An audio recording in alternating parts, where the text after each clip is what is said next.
que va a ser de aparato reproductor, ¿correcto? Ahí les comparto la charla. Voy a desligar la cámara para que tengamos mejor conexión. Pantalla completa. Compartir. Dar.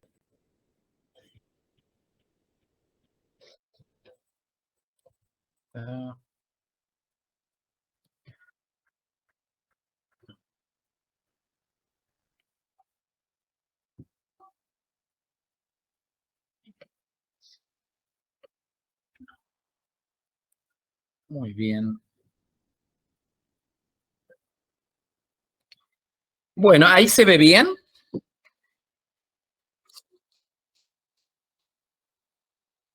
Sí.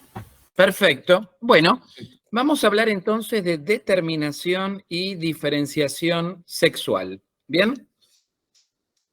Hay que tener en cuenta que cuando uno habla de sexo, uno debe referirse a diferentes aspectos, ¿no? Lo que es la identidad sexual o género, pero también tenemos un sexo legal, que es el sexo con el que nos anotan en el registro civil, que habitualmente tiene que ver con los genitales externos, lo visible, ¿no? Masculino, femenino, o actualmente también la posibilidad de anotarse como X, sin género. También hay un sexo hormonal, si uno tiene que tener en cuenta que en el género femenino las hormonas que prevalecen son los estrógenos y la progesterona, y en el caso del hombre son los andrógenos, la testosterona fundamentalmente, pero en el caso de la mujer las hormonas se secretan en forma cíclica, lo que llamamos periodo menstrual, donde suben y bajan tanto la progesterona como los estrógenos, generando picos y valles, y obviamente en el valle tenemos la menstruación, y en el caso del hombre la producción hormonal de andrógenos es tónica, o sea, sostenida, no tiene variaciones significativas en picos y valles como en el caso de la mujer, sino que es tónica desde la pubertad hasta la andropausia, si se puede hablar de que en algún momento el hombre deja de producir hormonas, ¿no? Entonces, hay diferencias, por supuesto también hay un sexo social, cultural, cómo uno se ve, cuál es la imagen que tiene la sociedad de uno, etcétera. Es decir, uno puede catalogar el sexo según diferentes parámetros, pero nosotros lo vamos a ver desde un punto de vista biológico, ¿no?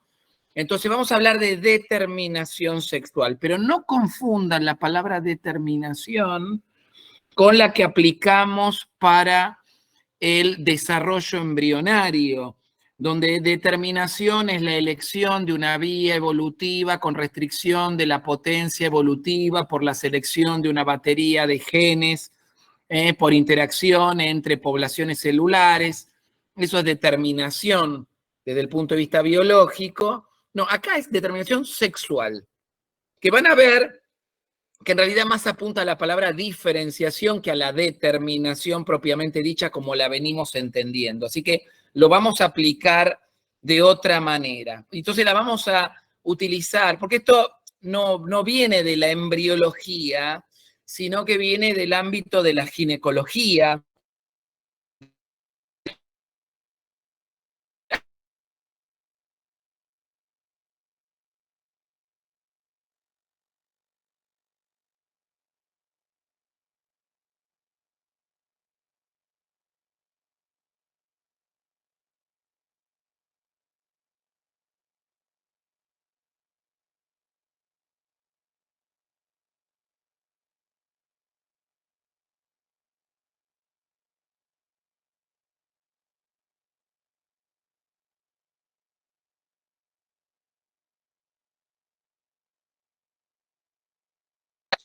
Va a depender de la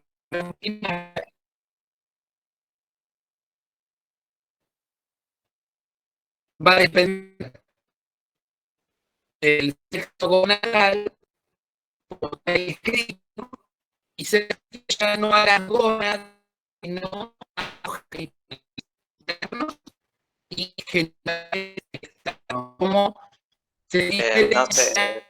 No se escucha.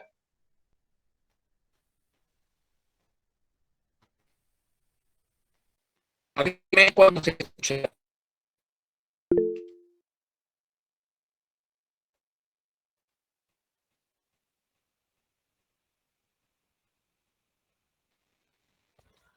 Avísenme cuando se escuche bien. Ahí está. Ahí volvió. Bueno, entonces la determinación sexual secundaria, como dice ahí, depende del sexo gonadal, testículo versus ovario, y en función de eso vamos a ver qué genitales internos y qué genitales externos se desarrollan, es decir, son los caracteres sexuales secundarios. Bien, esta es la primera clasificación que tenemos que conocer. Determinación sexual primaria o de las gónadas y la secundaria de los conductos o genitales internos y los genitales externos, caracteres sexuales secundarios. Bien, hablemos en principio de la determinación sexual primaria, hablemos de las gónadas y por supuesto las gónadas se originan en el esbozo gonadal, en la cresta gonadal. Cresta gonadal que va a estar constituida por un blastema gonadal a nivel del que se origina, es un blastema, si ustedes recuerdan, la palabra blastema significa condensación mesenquimática, es una condensación mesenquimática que proviene del mesodermo intermedio. Recordemos que el sistema reproductor y el sistema urinario derivan del mesodermo intermedio, por eso al mesodermo intermedio también se lo denomina gononefrotomo o gononefrótomo, porque origina los dos sistemas, el urinario y el reproductor. Entonces hay una parte que es la cresta gonadal, que está constituida por mesénquima del mesodermo intermedio condensado, le decimos blastema gonadal, está revestida esta gónada por epitelio celómico esplágnico, epitelio de revestimiento que proviene de la hoja visceral del mesodermo lateral. Hoja visceral del mesodermo lateral forma el epitelio celómico esplágnico que reviste a la cresta gonadal y por supuesto termina ese epitelio celómico esplágnico en el momento en que forma, en el momento en que se pliega en la hoja somática, ¿no? En la zona del ángulo entre lo visceral y lo somático, ahí cambiamos de nombre. Y por supuesto, el tercer componente, el que interesa, ¿no? Es la célula germinal, la célula sexual. Estas células germinales no se originan ni en el mesodermo intermedio, ni en la hoja visceral del mesodermo lateral, sino que son células en principio extraembrionarias en su origen, surgen del saco vitelino, aparecen por primera vez en el saco vitelino, así que el origen es extraembrionario. Ahora bien, no siempre fueron extraembrionarias estas células, porque originalmente las células germinales se determinan en el epiblasto, la hoja dorsal del embrión bilaminar. Recordemos que el epiblasto en la tercera semana del desarrollo va a formar ectodermo, mesodermo, endodermo en un proceso que llamamos gastrulación. A ver. Sí, profe, esto tiene que ver con lo que había dicho al principio de sexo embrionario, que no había que confundir con sexo embrionario, porque justo se le cortó en ese minuto. Entonces no sé si esto se retoma. No entendí la pregunta porque no sé cuando dije o nombré sexo embrionario, no lo clasifiqué de esa manera. O sea, sí, es que no sé cómo decirlo. Dijo no confundir con sexo en el embrión, algo así fue. Pero bueno, es que justo se cortó, pero si no, está bien. Pero ¿en qué momento dije eso? Cuando estaba definiendo los distintos tipos de sexo, sexo legal, sexo al principio de la clase en realidad. Sí, yo hablé del sexo legal, hablé del sexo, digamos, identidad sexual, que lo llamamos género habitualmente, Sí. ¿no? Lo que sería el sexo endocrino o hormonal, son distintas formas de catalogar el sexo, pero el que yo iba a hablar específicamente era el sexo de tipo biológico, ¿no? El biológico, no embriológico, biológico. Ah, ok, sí. Claro, orientado a la determinación de las gónadas y de los genitales internos y externos, caracteres sexuales secundarios. Eso es lo que había dicho, no embriológico, sino biológico. Ah, listo, listo. ¿Ahora sí? Sí, gracias. Bueno, no pasa nada, todo bien. Entonces, las células germinales, fíjense, aparecen por primera vez en el epiblasto. No están en un territorio presuntivo particular, sino que están dispersas en el epiblasto, pero lo que tienen de interesante estas células, y es la manera de detectarlas en el epiblasto, es que expresan un gen que se llama OCT4, OCT4, que es uno de los genes de la pluripotencia, que también se expresaba en el macizo celular interno. Son células que mantienen la pluripotencia, a diferencia del resto de las células epiblásticas, que obviamente su potencia se restringe a formar ectodermo, mesodermo y endodermo. Estas mantienen la pluripotencia. Y uno de los genes de la pluripotencia, que si ustedes tienen algo de memoria, les dije que los había descubierto un investigador japonés que se llama Yamanaka y ganó el premio Nobel por descubrir estos genes de pluripotencia, porque uno en una célula totalmente diferenciada de la piel o de la ubre de un animal, uno puede activar los genes de la pluripotencia, incluyendo OCT4, y puede desdiferenciar las células hasta el estadio de macizo celular interno. Y a partir de ahí, rediferenciar en el sentido que a uno le interese. Esto es un poco de ciencia ficción, pero ya se está empezando a hacer. Entonces, estas células que se encuentran en el epiblasto expresan genes de pluripotencia. Y tiene toda la lógica, porque son células germinales que van a entrar en el circuito reproductivo. Entonces es lógico que se mantengan pluripotentes. Estas células en la gastrulación, a través de la línea primitiva, se van a dirigir hacia el mesodermo extraembrionario, donde se van a terminar de diferenciar y es donde las vemos. Ahí las vemos en el mesodermo extraembrionario, como se ve en la imagen, muy cerca del alantoides, muy cerca del pedículo de fijación. Acá se ve el pedículo de fijación con su alantoides, y en esta zona, muy cercana al pedículo de fijación y por ende muy cercana al intestino posterior, que aquí está representado como hindgut. Este es el intestino posterior, este es el intestino anterior, lógicamente el intestino medio en comunicación con el saco vitelino. Es un embrión que empieza a plegarse, recién empieza a plegarse, aparecen las células germinales. Pero obviamente el embrión sigue creciendo, plegándose. Acá vemos un embrión más avanzado, donde vemos el pedículo de fijación, el alantoides, la cloaca, el intestino posterior, y cómo esas células germinales, desde una posición extraembrionaria, se introducen en el embrión, migran a través del meso dorsal del intestino y colonizan las gónadas en formación. Acá están las crestas genitales, las crestas gonadales, y a los lados se encuentran las crestas urinarias, en este momento representadas por el mesonefros. La gónada se forma a la altura del mesonefros. ¿Bien? Entonces, esto es un dato importante para tener en cuenta.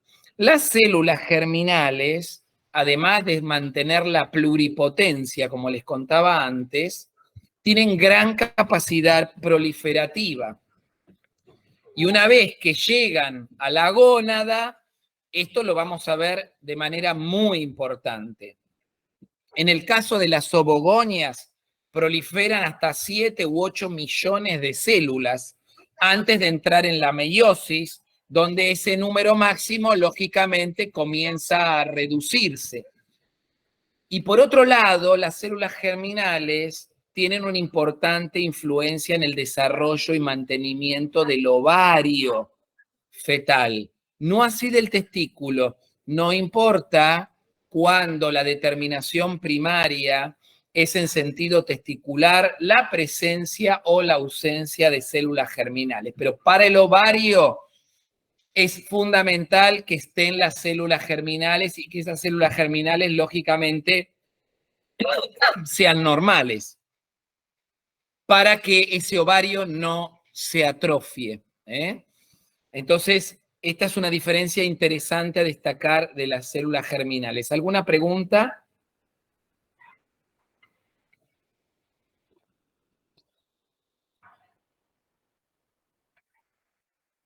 ¿Todo bien hasta acá? Sí.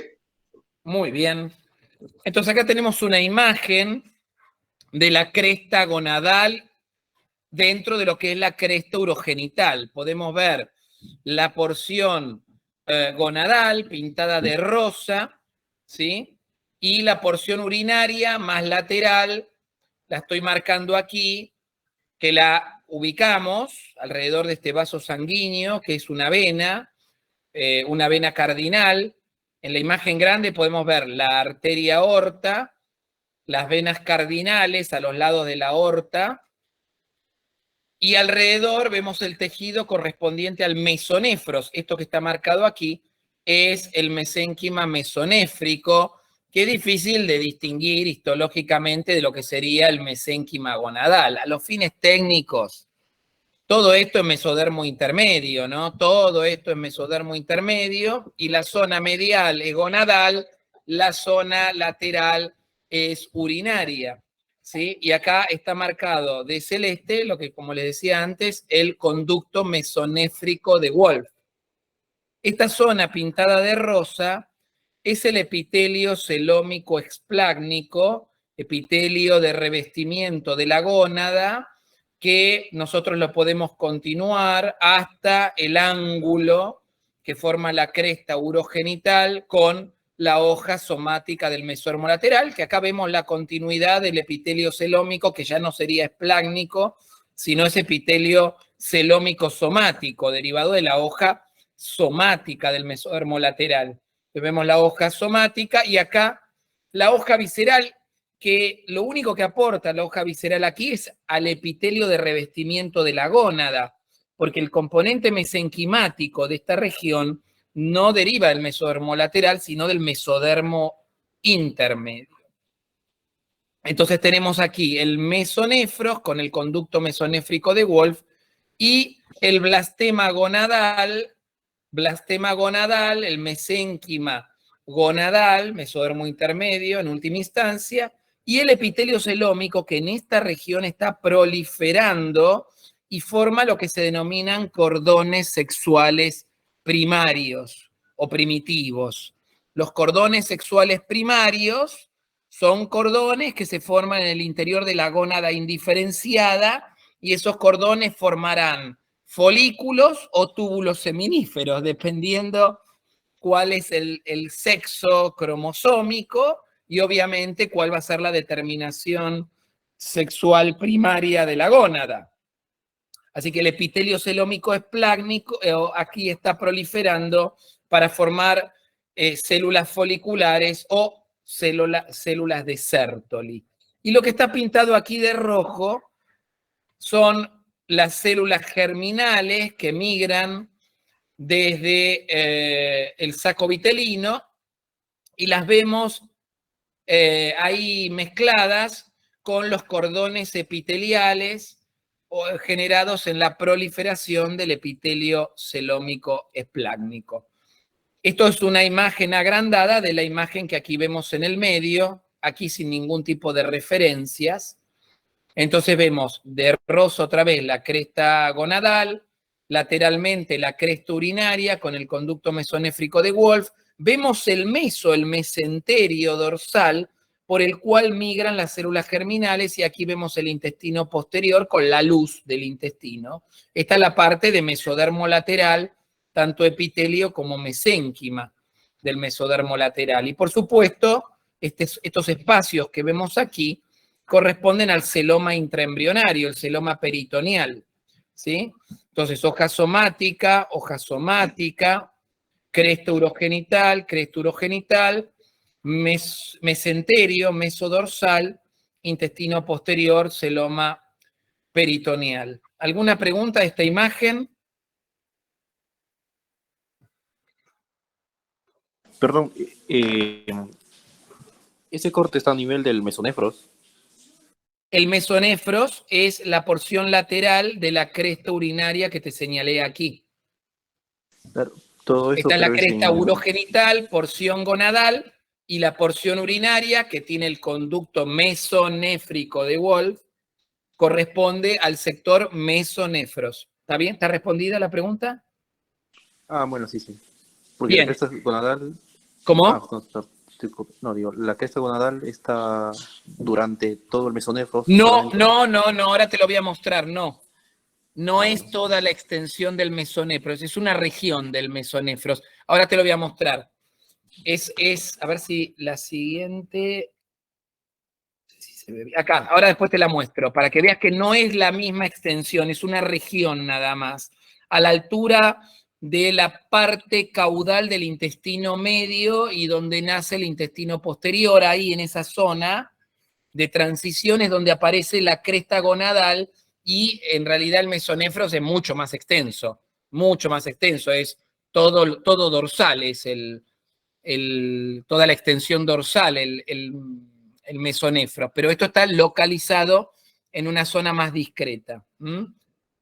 Acá vemos esquemáticamente cómo van llegando las células germinales a través del intestino posterior, ahí se ve la luz del intestino, migran a través del mesénquima, del mesormo lateral, y llegan a la porción gonadal de la cresta urogenital, donde se produce la colonización.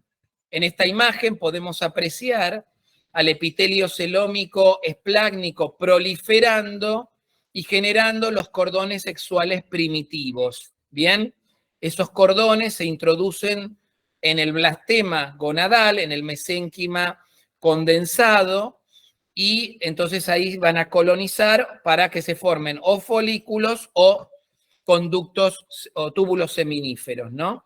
Fíjense que a los lados, esta es la cresta genital o gonadal, y del otro lado está la cresta urinaria, donde vemos el conducto de Wolff, vemos un nefrón o nefrotomo mesonéfrico, acá generando un glomérulo, perdón, una cápsula de Bowman con un glomérulo que es dependiente de la aorta, ¿no? Una ramita de la aorta que se hace aquí un ovillo que se llama glomérulo, y acá se produce el ultrafiltrado de la sangre.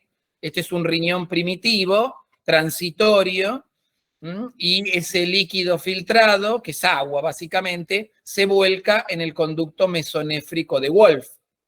Lo interesante para marcar aquí es que también se forma otro conducto en paralelo al conducto mesonéfrico de Wolff, pero este conducto paramesonéfrico, o también llamado de Müller, no se origina en el mesodermo intermedio, como todas estas estructuras que señalo aquí.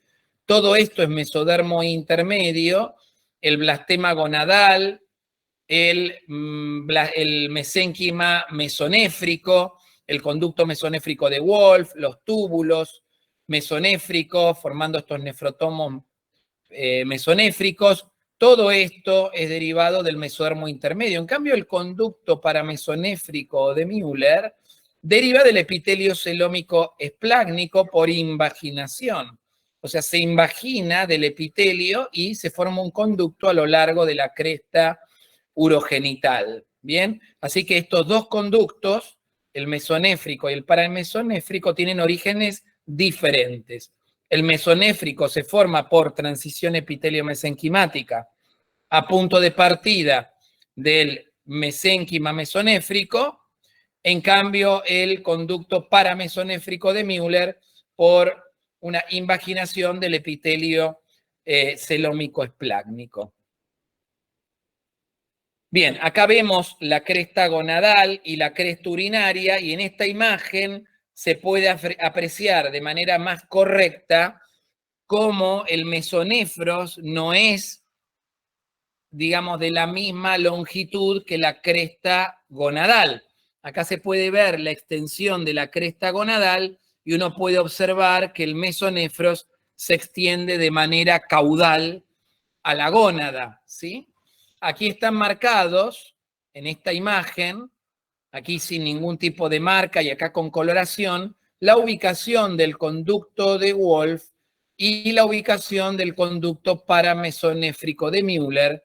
Ambos conductos recorren toda la extensión del mesonefros en paralelo, pero después en el final, en la parte más caudal, se van a cruzar. Se van a cruzar estos conductos. Entonces tenemos Wolff y Müller, cresta gonadal en línea en posición medial y cresta urinaria más extensa en posición más lateral dentro de la cresta urogenital. Esto son imágenes de un embrión de sexta semana donde uno puede apreciar el tubo neural, los derivados del somita, la aparición del esbozo de miembro aquí de manera lateral, bueno, nada. Para que referencias. El celoma intraembrionario. Acá otra vez podemos ver con un poco más de detalle la cresta urogenital. Acá podemos ver la cresta urogenital de un lado, la cresta urogenital del otro. Podemos ver la cresta gonadal pintada de naranja y la cresta urinaria mesonéfrica pintada de azul, y el recorrido que hacen el conducto de Müller y el conducto de Wolff. El amarillo es Müller y el celeste es Wolff, ¿no? Y lo que vemos aquí a nivel más caudal es la cloaca, o en este caso podríamos decir el seno urogenital. Y acá tenemos una imagen evolutiva de las gónadas, que en un primer momento debemos hablar de gónadas indiferenciadas. Es la imagen que les mostré antes. Vemos la cresta genital y a ambos lados la cresta, al lado la cresta mesonéfrica, a continuación la hoja somática del mesormo lateral y a nivel medial la hoja visceral del mesormo lateral. Acá está representada por el mesenterio dorsal. Otra vez vemos la aorta, una rama que se capilariza y forma el glomérulo, un túbulo mesonéfrico excretor que desemboca en el conducto de Wolff. Este es el riñón primitivo segmentado mesonéfrico, que es reemplazado lógicamente por el metanefros, que es el riñón definitivo en humanos. Bien, acá vemos el epitelio celómico esplácnico proliferando. Esto es 4 semanas y a las 6 semanas vemos que se han formado los cordones sexuales primitivos y al conducto de Wolff se ha sumado el conducto de Müller, ¿no? Mesonéfrico y paramesonéfrico. Y a partir de este momento, la gónada indiferenciada puede seguir dos caminos, el masculino o el femenino, el desarrollo de testículo o el desarrollo de ovario. Como se puede apreciar en esta imagen, el camino en sentido testicular lleva a la formación de conductos que se hacen muy profundos, perdón, estos cordones se profundizan hasta llegar a la región que nosotros llamamos medular, ¿sí? Hasta la parte más profunda, y estos cordones se despegan de la superficie. Ahí se genera una estructura fibrosa, densa, tejido conectivo denso, que se llama túnica albuginea, por lo cual el desarrollo de los cordones testiculares es medular, es central en el testículo, no es cortical.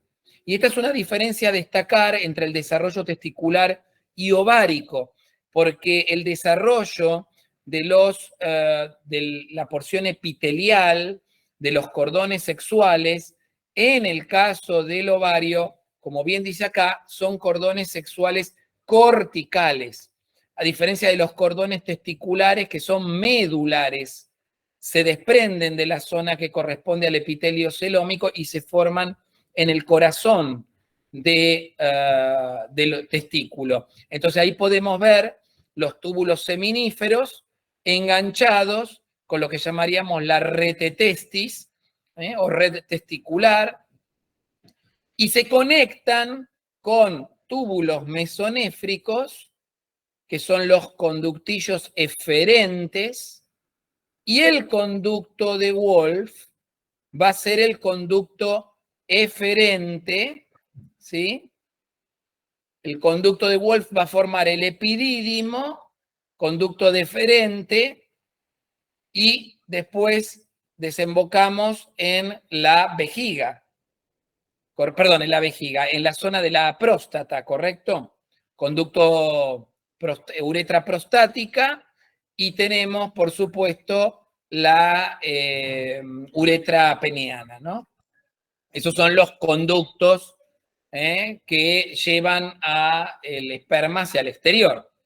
Entonces, estos conductos, como se aprecia acá, derivan del conducto de Wolff y de algunos nefrones mesonéfricos que se encuentran a la altura de la cresta gonadal, y estos derivados del mesonefros, los nefrones mesonéfricos que funcionan como conductos eferentes que terminan en el conducto deferente y epidídimo, esto sería el epidídimo y conducto deferente, derivan del Wolff, derivan del mesonefros. ¿Y qué pasa con el conducto de Müller en el caso masculino?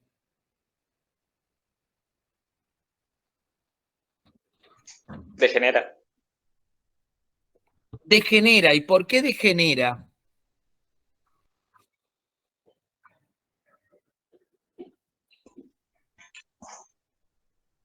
No.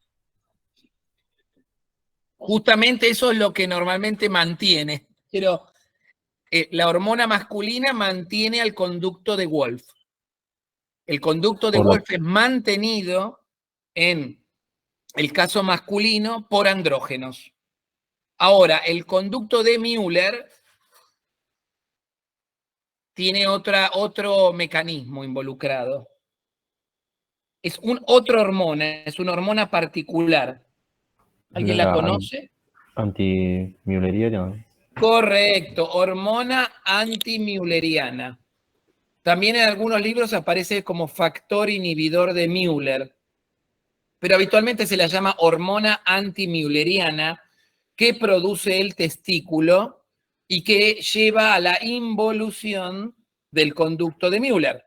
O sea que el conducto de Müller involuciona de manera activa, por efecto de esta hormona particular que secreta una célula que se llama...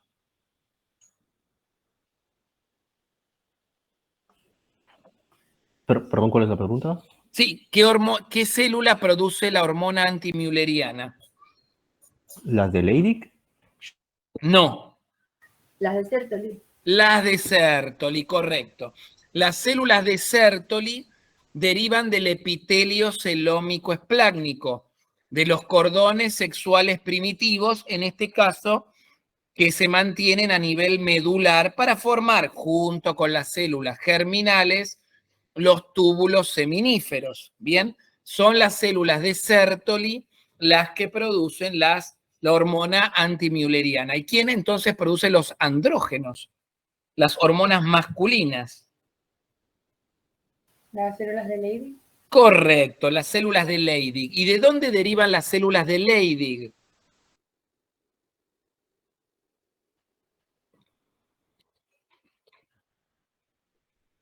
¿No era de epitelio celómico? No, esas son las de Sertoli. Y muchas opciones no tenemos. Del mesodermo intermedio también. Claro. A ver, si la gónada está formada por epitelio celómico esplácnico, blastema gonadal derivado del mesodermo intermedio y células germinales, no había muchas más opciones, ¿no? Entonces deriva del mesodermo intermedio, del mesénquima de la gónada, ¿bien? De ahí derivan las células de Leydig, también los vasos sanguíneos que irrigan a la gónada y, por supuesto, el tejido conectivo que rodea a los túbulos seminíferos. Entonces, las células de Leydig, el tejido conectivo y los vasos sanguíneos derivan del mesénquima del mesodermo intermedio. Yo para que sepan un poquito los orígenes de los tipos celulares. Por otro lado, tenemos el ovario, que como les dije antes, fíjense en qué momento comienza la diferenciación, 8ª semana del desarrollo, es cuando empieza a notarse caminos diferentes. En esta imagen se ve que el conducto de Wolff comienza un proceso de involución, atrofiarse. Fíjense que los cordones sexuales más profundos, los medulares, también degeneran, que es lo contrario a lo que sucede en el testículo, y los que se mantienen son los cordones sexuales más superficiales, los que llamamos corticales, y esos cordones terminan generando alrededor de las células germinales los folículos ováricos, ¿no? Acá se ve la organización folicular de la corteza del ovario, ¿bien? Vemos la ovogonia rodeada de células foliculares. Las células foliculares derivan del epitelio celómico esplácnico. O sea que la célula folicular sería, ¿cuál sería el equivalente de la célula folicular en el testículo? La célula de Sertoli. Correcto, Sertoli es la equivalente, es la célula equivalente de la célula folicular. Bien, por supuesto, el equivalente de la ovogonia es la espermatogonia, ¿no? En el testículo. Y respecto a la célula de Leydig, ¿cuál es el equivalente en el ovario?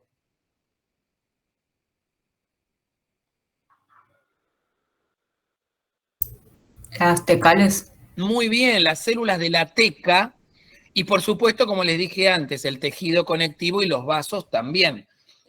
La teca es el equivalente de la célula de Leydig. ¿Leydig qué producía?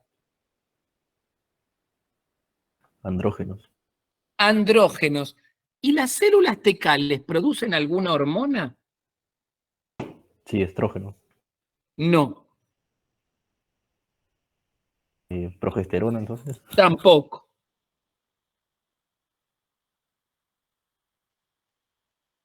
Te maté.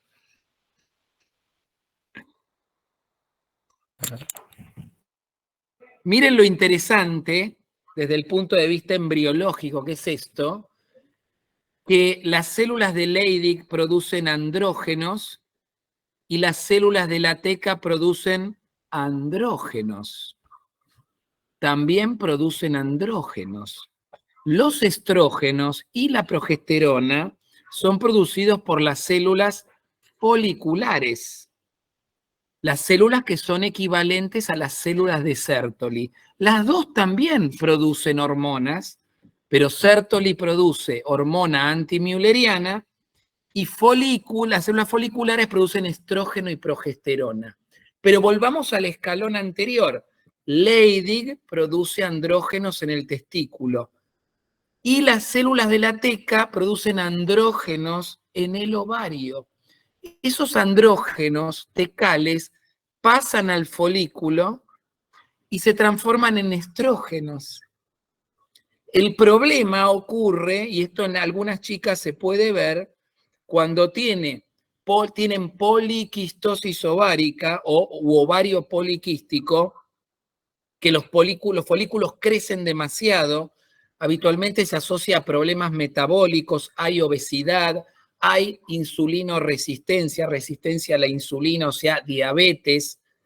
En esas chicas se desacopla la teca del folículo y esos andrógenos que genera la teca producen en la mujer acné, producen bigotes, barba, aumento del vello, o sea, masculinizan, virilizan a la mujer. Por supuesto no menstruan, porque hay mucho andrógeno dando vuelta, se genera un desacople entre la teca y el folículo. ¿Esto lo habían escuchado alguna vez? Sí. ¿Sí? Sí. Pero miren qué interesante, que las dos células, Leydig y teca, producen andrógenos, pero esos andrógenos en la mujer, su destino es transformarse en estrógenos a nivel de la célula folicular. ¿Quedó clara esta explicación? Profe, yo tengo ovario poliquístico y no es tan extremo, por lo menos a mí. No, por supuesto que no es algo extremo, no te tenés que asustar. O Fíjate sea, que yo no solo dije ovario poliquístico, sino obesidad, diabetes, un trastorno metabólico. Es un cuadro mucho más global que incluye el ovario poliquístico. ah, ok, claro, porque yo solo tengo eso, quistes en los ovarios y tengo insulino resistente, sí. Pero no has tenido, bueno, no sé, no quiero entrar en tanto detalle, pero ¿no tuviste problemas de acné o aumento de la cantidad de vello? En la adolescencia acné, pero Y ya bueno, no. ok, bueno, capaz Ahora que ahora bien, está compensado naturalmente. ¿No tenés sobrepeso? no, Bueno, ahí probablemente ese sea el factor por el cual tus andrógenos pasan de alguna manera a transformarse mayoritariamente en estrógenos, pero no te tenés que asustar por eso. claro, puede ser igual por las anticonceptivas que también te ayudan a regular. Eso es lo que, ese es no me dijiste ese dato fundamental. Ese es el tratamiento, eso ordena todo. El tema es si dejás los anticonceptivos, ¿qué pasa? Esa es la gran pregunta. Sí, una vez dejé y me llené de acné. Y bueno, porque ahí se desacopla la teca del folículo. Bueno, no quiere, a ver, igual podés ovular, digamos, pero el problema es el acné y el hirsutismo, que es el aumento del vello, ¿no? Bueno, pero no vamos a hacer un consultorio médico acá. Sí, era Pero como igual eso para... lo tenés que ir charlando con tu ginecóloga o ginecólogo, ¿no? A ver, si algún momento quizás quieras tener pibes y bueno, hay que ver cómo se hace en ese contexto, ¿no? Claro, parece que un mes sí ovulo, otro no, y así hay que ir regulando. Bueno, por eso. Bueno, pero bueno, excede la charla. Yo soy neurólogo, así que Sí, no, sí es para hacer, para dar hasta acá datos. llego con el consultorio del doctor Halfon. Sí, no, siga nomás, profe, si era Bueno, como para bueno. amenizar un poco datos. Está bien. No, bueno, gracias por compartir igual el comentario. Te agradecemos todos. De nada. Bueno, entonces, Profe, acá ¿me hablamos, puedo por hacer una ejemplo, pregunta? perdón, sí. En el hombre, los cordones sexuales primitivos, ¿qué terminan dando al final? Los cordones testiculares medulares, ¿sí? Muchísimas Que son gracias. más profundos, quedan en el centro de la gónada. Y en Perfecto. definitiva son los túbulos seminíferos. Lo que pasa es que el túbulo seminífero es células de Sertoli más las células germinales. Pero en sí, Muchísimas el gracias. epitelio celómico, el cordón da la célula de Sertoli exclusivamente. ¿Te queda claro o no? Sí, muchas gracias. O sea, célula de Sertoli, túbulo seminífero. Eso sería, digamos, el resultado. Y la rete testis. Que también deriva del epitelio celómico, que se conecta esta rete testis con los conductos eferentes. Pasa que, claro, no vieron histología, viste, como para ver este detalle anatómico, pero bueno, va a haber que leerlo, ¿qué va a ser? Y acá este es el nivel genético / cromosómico, o sea, este es el sexo genético / cromosómico, este es el primer nivel, porque vieron que hablamos de distintos tipos de sexo, incluso hablamos de género, pero son distintos niveles. Este sería el nivel más básico, más elemental, más biológico, que es el nivel cromosómico. Cuando pensamos en el nivel cromosómico, tenemos que hablar del cariotipo, es decir, analizar cuáles son los cromosomas que están presentes en ese individuo. Entonces, un cariotipo que vamos a llamar masculino, porque tiene un cromosoma X y un cromosoma más pequeño, que es el cromosoma Y. Este es el par sexual. Y el resto son pares autosómicos. Estos son los autosomas y este es el par sexual, que en el hombre no son cromosomas homólogos. A diferencia del cariotipo femenino, donde el par sexual es XX, que son cromosomas homólogos. ¿Bien? Pero en el hombre no son homólogos. Tenemos un cromosoma X y un cromosoma Y. Y lo que estoy diciendo además es verdadero, pero es también un poco falso. Y ahora vamos a ver por qué es verdadero y falso. Yo dije que no son homólogos, pero no son completamente no homólogos. La verdad que es falso eso. Hay partes homólogas y partes mayoritarias no homólogas. Esas partes que no son homólogas están destinados a sexo femenino versus sexo masculino. Pero hay partes que son homólogas. Y ahora vamos a ver eso también, es importante.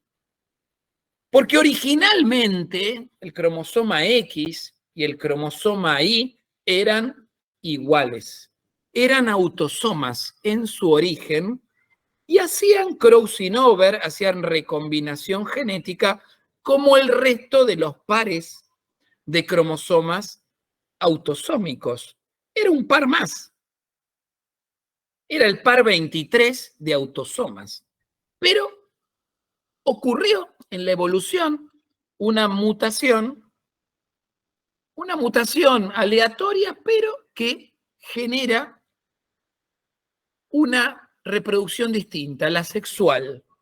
Aparece evolutivamente un locus determinante sexual, gen vinculado a el sexo masculino versus femenino. Y esa mutación, que acá está marcada como TDF, que quiere decir factor determinante del testículo, factor determinante testicular, aparece en uno de los dos autosomas. O sea que hay una región de uno de esos dos cromosomas que tiene un gen vinculado a la formación de testículo. Entonces estos autosomas ahora ya no son autosomas, sino que son un cromosoma que es el proto-X, primitivo proto, ¿no? De antiguo, y un proto-Y. Pero fíjense que las longitudes son las mismas, solo que acá apareció una mutación en este cromosoma que se consideró evolutivamente beneficiosa, factor determinante testicular, y una vez que se genera este factor determinante testicular hay un problema. Porque acá, como vemos aquí, estas cruces representan la recombinación genética, genes que pueden intercambiarse entre cromosomas homólogos. Pero yo no lo quiero intercambiar porque es importante para la formación de un testículo, por lo cual se bloquea la recombinación genética en el sector donde está el factor determinante testicular. Y esto permite que en esa región se acumulen más genes vinculados a la determinación sexual en sentido masculino. Entonces se acumulan alelos específicos masculinos, llevando entonces a la represión de la recombinación genética, represión del crossing over, y entonces esto crea una región que es Y específica masculina versus una región que es X específica. ¿Bien? Ahora bien, cuando se especializa este cromosoma Y en sentido masculino, el resto del ADN que compone este cromosoma empieza a ser superfluo. Este cromosoma se dedica a generar testículo, a lo cual los otros genes molestan y se empiezan a perder genes del cromosoma Y, y ese cromosoma Y comienza a acortarse.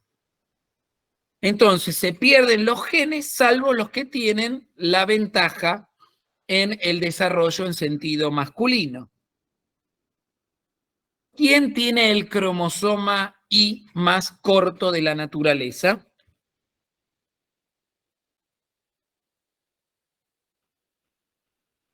Hermano. El ser humano, correcto. Los primates en general, los primates tienen el cromosoma Y más corto, más distinto al X. Ahora bien, en mamíferos menos evolucionados, desde el punto de vista biológico, los cromosomas X e Y son más parecidos entre sí, teniendo en cuenta cómo es la evolución, ¿no? Acá está representado cómo es la longitud de un X y cómo es la longitud de un cromosoma Y.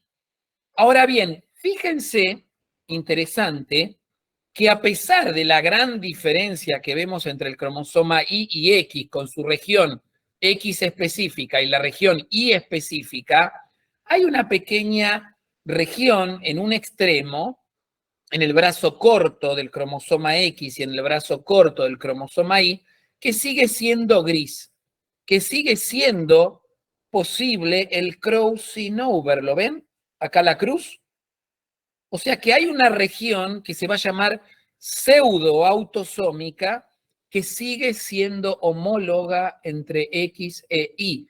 La gran mayoría del cromosoma, la mayor parte de su longitud es no homóloga.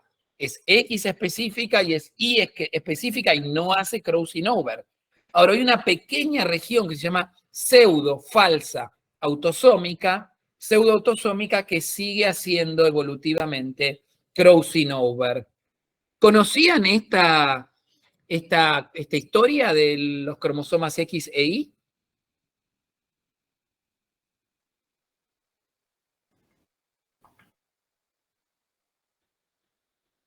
No, genes que no tienen que ver con la reproducción. Nada vinculado a lo reproductivo. Es un recuerdo de que ambos fueron alguna vez autosomas. A mí me surge una pregunta que se las voy a hacer. ¿Existe el riesgo de que desaparezca el cromosoma Y? Porque este cromosoma Y se sigue acortando.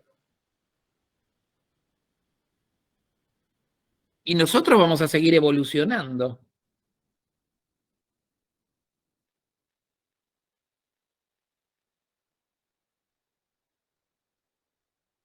Sí, vos, varón, considerás que es necesario. Yo también considero que es necesario. En función de cómo se ha ido acortando evolutivamente el cromosoma Y, se estima que puede llegar a desaparecer por inestabilidad, porque si se sigue acortando el cromosoma se vuelve frágil, ¿no? Inestable, y se puede empezar a fragmentar. Aparentemente el hombre tiene más o menos 1 millón de años de supervivencia todavía, desde el punto de vista cromosómico. Nos queda 1 millón de años. ¿Están tranquilos? Sí. Y déjame que me despierte dentro de 1 millón de años y te cuento. Creo que sí. No, yo creo que, bueno, en ese sentido van a ser todas mujeres, supongo.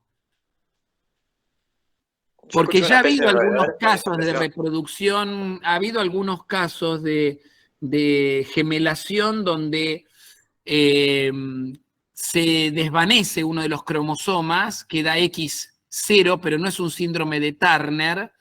Es medio loco, ¿no? Después hay que leerlo bien porque son casos nuevos que han salido.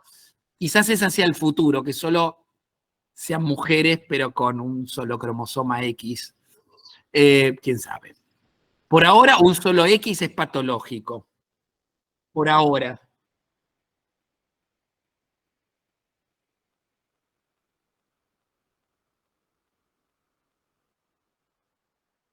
Bueno, eso, desde el punto de vista religioso, no sé si es autofecundación, la fecundación en ausencia de un macho, decís vos. Sí, eso se llama partenogénesis. La partenogénesis se da en algunas especies. Hay un pescadito que se llama Molly amazonia, Es un pescadito que se vende, es un pescadito tropical, es de Centroamérica, tiene una cola muy vistosa, ese pez muy colorido, pero lo interesante de la Molia amazonia es que sus huevitos son colocados entre los huevos de otras especies. Entonces, los machos de las otras especies fertilizan, porque el macho tiene un chorro de espermatozoides en el agua y esos espermatozoides nadan en búsqueda de los huevitos, ¿no? Y fertilizan los huevos propios de la misma especie y también los ajenos, los de la Molia amazonia. Y ustedes dirán, pero che, es de otra especie. ¿Qué pasa desde el punto de vista genético?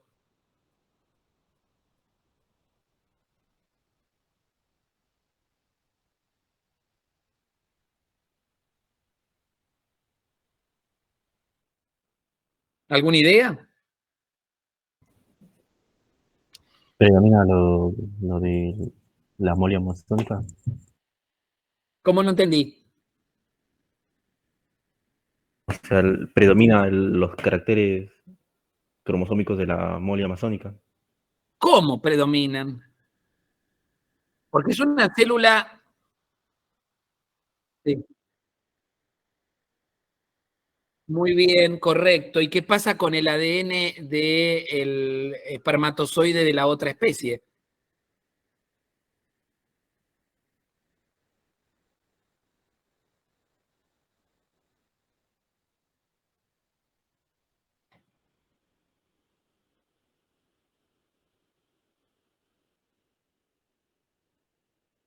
Capaz no hay un entrecruzamiento genético. No hay.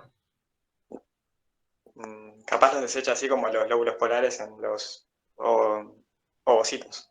Los desecha, es correcto. Desecha el material genético masculino y se duplica el material genético femenino. O sea, utiliza los espermatozoides de las otras especies para la activación de la célula huevo. Sí, yo sabía que querías decirlo, pero no tenía en la mente. O sea, usa los espermatozoides solo para activar, generar el proceso del inicio del desarrollo y el material que se introduce en el espermatozoide es eliminado. Coincide absolutamente con la historia mitológica de las amazonas. ¿Qué hacían las amazonas, que era un pueblo de mujeres guerreras?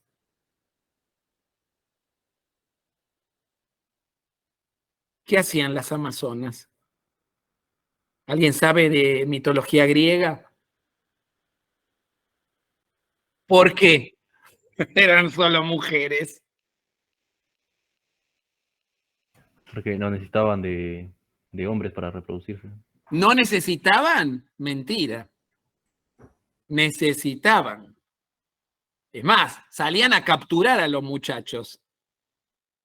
¿Y luego los mataban? Y luego los mataban. Los usaban para reproducirse y luego los mataban. ¡Ay, qué emoción! Me vienen a capturar las amazonas. ¡Qué fiesta! Ah, bueno. Después terminaba degollado. Coincide plenamente con lo que pasa en estos pescaditos, desde el punto de vista biológico. Todo mito tiene una base de realidad. Todo mito tiene una base de realidad. Por eso le pusieron a este pescadito Molia amazonia, no por casualidad, ¿no? Porque coincide absolutamente con el mito griego. Nada, un detalle.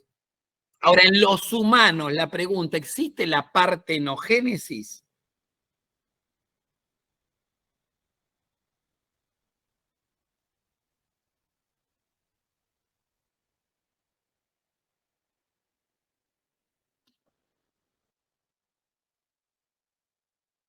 El espermatozoide, recuerden que en el humano aporta el centríolo, que forma el uso mitótico de la primera división de segmentación. Así que desde el punto de vista biológico, si no hay material, no ingresa el espermatozoide al interior del ovocito, estamos fritos. O sea, el espermatozoide en nuestra especie es importante. Por supuesto, hay una excepción a la regla para el que es religioso, que se llama Jesús, pero para el resto de los mortales, partenogénesis humana no hay.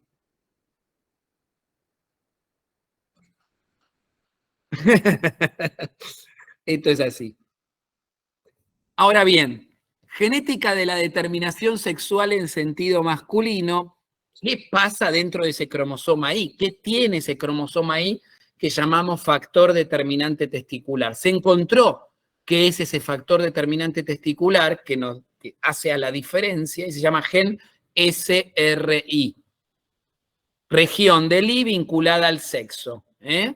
Por eso se llama SRI. Este es el famoso factor determinante testicular que apareció en algún momento en la evolución y generó la reproducción sexual. Entonces, se encuentra ubicado en el brazo corto del cromosoma Y, al lado, pegado a la región pseudoautosómica. Está ahí al lado. A la región que sigue haciendo históricamente, evolutivamente, crossing over. Se expresa, miren qué interesante, en células pre-Sertoli, o sea, en células del epitelio celómico esplácnico, en células de los cordones sexuales primitivos. No se expresa en células germinales. ¿Vieron que yo les dije que en el testículo no era importante la célula germinal? Porque en realidad quien expresa el gen que determina la gónada en sentido masculino es la célula de Sertoli. La célula que va a formar el conducto seminífero y no la célula germinal. Es de locos, pero es así. Y su expresión está limitada a un breve periodo de tiempo. Pasado ese tiempo, si no se expresó, el destino es ovario. O sea, se expresa. Si no se expresa en tiempo y forma, es ovario, esa gónada. ¿Correcto? O sea, hay un momento que se tiene que expresar. No se expresa, ya, chau, se acabó. Sigue el desarrollo en sentido femenino. Ahora, dice, es necesario, pero no es suficiente. Se necesita otro gen más, que se llama SOX9, y SRI está en la cascada genética por encima de SOX9. O sea, SRI lo que hace es gatillar la cascada, dispara la cascada genética que lleva a la determinación sexual en sentido masculino. Entonces hablemos de SOX9. SOX9 no está en el I, está fuera del I. Está en el cromosoma 17, es decir, en un cromosoma autosómico, al igual que el SRI, es un factor de transcripción. Ambos, SRI y SOX9, son factores de transcripción. Esto quiere decir que estos genes regulan a otros genes. No hacen nada de manera directa. También es necesario, pero tampoco es suficiente, porque siempre hablamos de una cascada genética. Estos son dos genes indispensables para el desarrollo testicular. SRI, el primero de la cascada, SOX9, el segundo de la cascada. SOX9 es esencial, como dijimos antes, para la diferenciación testicular, pero también del hueso, del cartílago, de los condrocitos, que son las células que fabrican cartílago y hueso. Es decir, que si hay una mutación en SOX9, va a haber problemas en las gónadas, pero también va a haber malformaciones en los huesos. Son genes que nosotros llamamos maestros. SRI solo se dedica a lo sexual, pero SOX9 tiene un espectro de acción más amplio. Y por supuesto está subordinado a SRI. Pero miren, esta es la parte interesante de SOX9. El producto proteico, siendo un factor de transcripción, se va a unir al promotor del gen de la hormona antimülleriana. Acá tenemos el gen que activa a la hormona antimülleriana, al gen de la hormona antimülleriana. ¿En qué células? Las de Sertoli. En la de Sertoli, correcto, o Sertoli. Fíjense que es interesante que hay solo una copia que funciona. si hubiera una copia extra, si hubiera 2 copias, se duplicara la presencia de este gen, fíjense, en un paciente con un cariotipo 46XX, igual habría un fenotipo masculino. Esto se llama reversión sexual. Reversión sexual quiere decir, tengo un cariotipo masculino y el fenotipo es el opuesto, femenino. O tengo un cariotipo femenino y el fenotipo es el opuesto, fenotipo masculino. Así que la mutación del gen SOX9, cuando se duplica, genera un cuadro de reversión sexual con un cariotipo femenino y un fenotipo masculino. Esto se asocia habitualmente a una deformación de huesos que se llama displasia campomélica. Ese es el nombre de la enfermedad, displasia campomélica, que se hereda en forma autosómica dominante, es una mutación de novo, copia extra copia extra no. Aquí lo que se produce en esta enfermedad autosómica dominante es que se muta el gen SOX9 y se produce también reversión sexual o hermafroditismo, pero acá es al revés, al faltar SOX9, no es que sobra como en el caso anterior, que hay una copia extra. Acá el que hay está mutado, no funciona. Entonces vos tenés un cariotipo 46XY, o sea, masculino, tenés SRI. SRI debe activar SOX9, pero SOX9 está mutado, anda poco o nada, y eso genera o ambigüedad sexual o genitales femeninos, lo que sería en todo caso una reversión sexual. Al revés, en este caso. Fíjense cómo un mismo gen puede generar una reversión de locos, o sea, cariotipo femenino, fenotipo masculino, si tengo 2 SOX9, y un cariotipo masculino con un SOX9 no funcionante o mal funcionante, un fenotipo femenino. Esto es lo que llamamos reversión sexual, o en un sentido o en otro. Recordemos que tiene malformaciones esqueléticas, ¿no? Óseas. Lo que llamamos displasia campomélica. Por el papel de SOX9 a nivel de la formación de huesos. Por otro lado, hay que hablar de otro gen interesante que se llama SF1, factor esteroideogénico 1, o sea, vinculado a formación de hormonas esteroideas. Las hormonas esteroideas son estrógenos, progesteronas y andrógenos. O sea, las hormonas sexuales son todas derivadas del colesterol, esteroideas, esterol, colesterol. Así que es importante tener en cuenta este factor esteroidogénico 1. Acá vemos cómo se forma la glándula suprarrenal en conjunto con la cresta gonadal. Porque hasta ahora uno habla hablamos de la cresta urinaria que forma el riñón transitorio y el riñón definitivo, mesonefros, metanefros, pero haciéndole un sombrerito al riñón está la glándula suprarrenal. Y la glándula suprarrenal, al igual que el riñón, al igual que la gónada, deriva del mesodermo intermedio. Es más, hay un esbozo que se llama adrenogenital.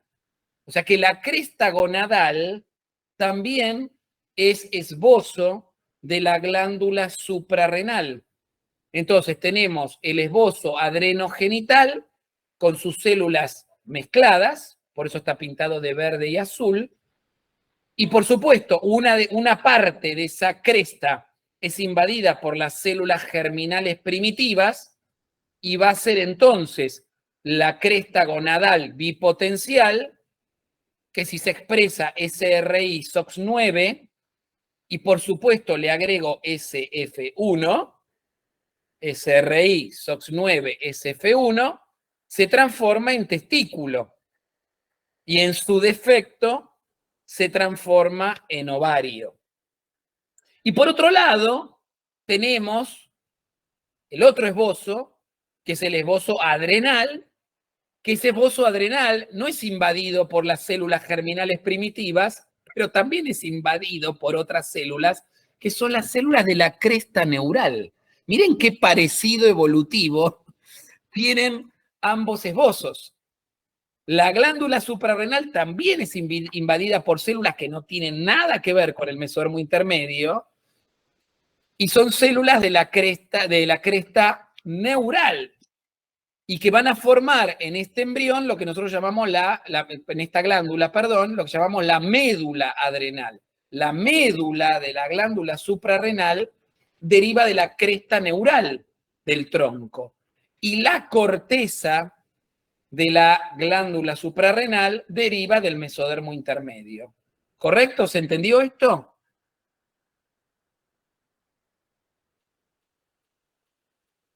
Yo qué sé, evolutivamente es así. Vaya uno a saber por qué pasa así las cosas. Uno no trata de encontrarle el porqué, porque eso es de la filosofía o de la religión. Uno describe el cómo o eventualmente el para qué. Tiene lógica.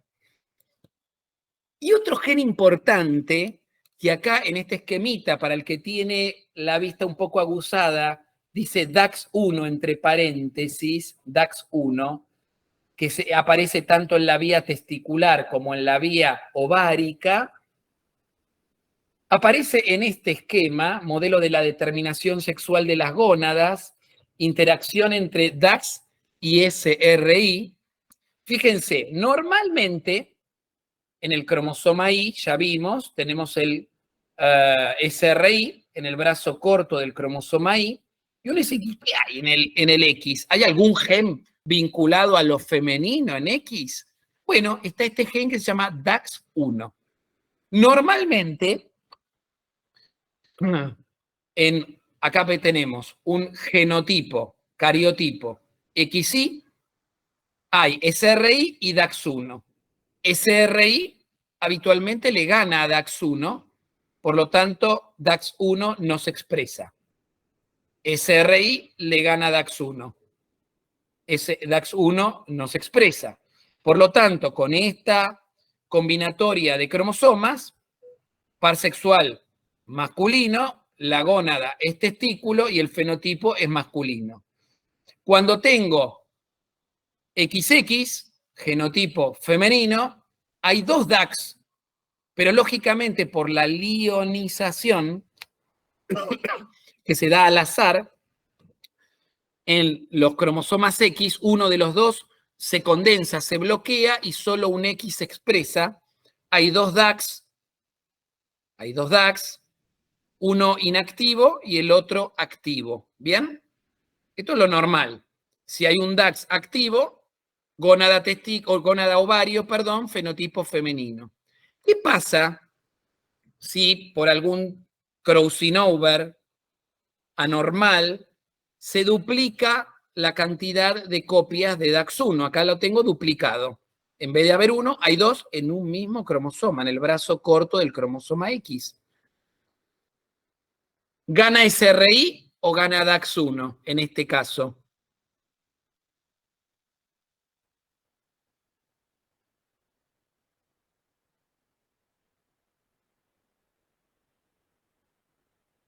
Dos copias de DAX1, una copia de SRI.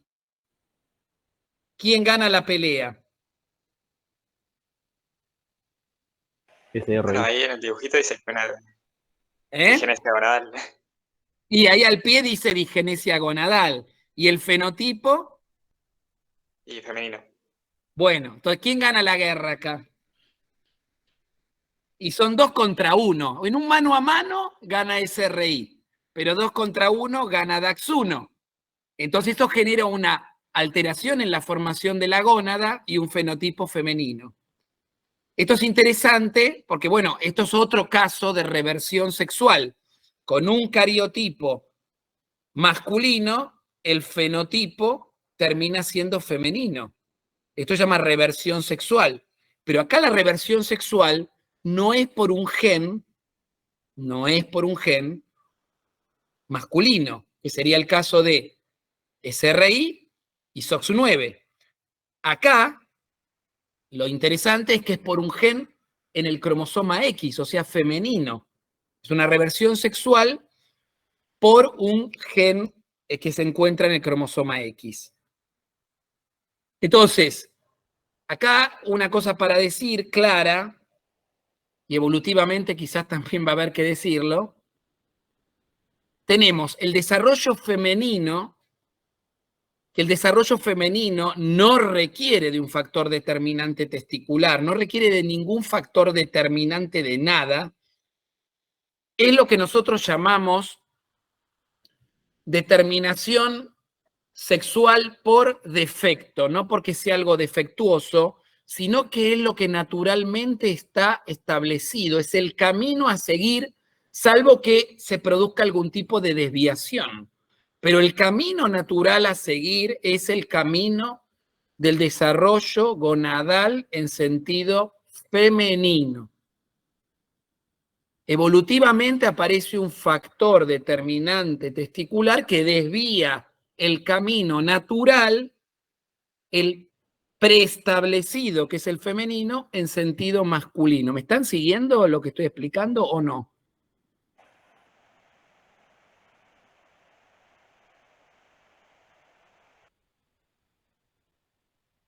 No somos mujeres y eventualmente nos transformamos en varones porque es bipotencial. En todo caso, si no hay ninguna desviación del camino en sentido masculino, el camino preestablecido por defecto, por default, en la palabra en inglés, que viene de los algoritmos matemáticos, es decir, bueno, si no pasa esto, no pasa esto, no pasa aquello, entonces el camino es este. No sé si escucharon hablar de algoritmos. Sí. ¿Sí? Entonces los algoritmos me dicen que hay un camino establecido final si no pasa esto, aquello y lo otro. Bueno, esto es el establecido de fábrica, es el femenino. Somos bipotenciales, pero el de fábrica es el femenino.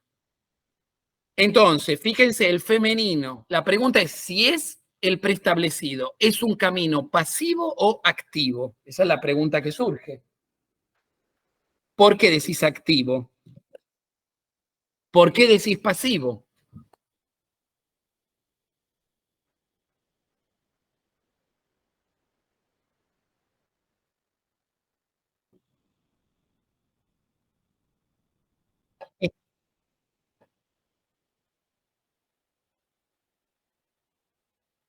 Las dos respuestas son correctas. ¿Por qué? La sensación lógica es que es pasivo. Lo natural, lo que pasa naturalmente es que la gónada se convierta en ovario. ¿Estamos de acuerdo? Ahora, pasivo da la impresión de que no pasa nada, que no hay nada para hacer, y no es así. Hay una cascada de expresión génica vinculada al desarrollo en sentido femenino. Hay una cascada que se activa si en el periodo de ventana, si en el momento que se tiene que expresar ese RI no se expresa, listo, que se enciende la otra cascada, la ovárica. ¿Me seguís? Entonces, ¿cuáles son esos genes que se activan en la vía ovárica? Y uno les nombré el DAX1. ¿Están de acuerdo? Y el otro, que es muy importante, está ahí escrito, que se llama WNT4. WNT4 es otro gen clave en el desarrollo del ovario. Así que ahí tienen dos genes, DAX1 y WNT4, que me dicen que la vía de desarrollo femenino es activa, pero es por default, es la natural. O sea, si no pasa nada, esa es la cascada que se activa. ¿Se entendió la explicación o no? Y fíjense que la expresión en este esquema de arriba, de femenino, WNT es importante para mantener los conductos de Müller. ¿Qué pasa en este sentido? Los conductos de Wolff involucionan, porque no hay ningún estímulo que los mantenga, y sí se mantienen los conductos de Müller por la misma cascada genética que lleva a la formación del ovario. Los genitales externos naturalmente van a ser femeninos. Naturalmente, esa es la vía.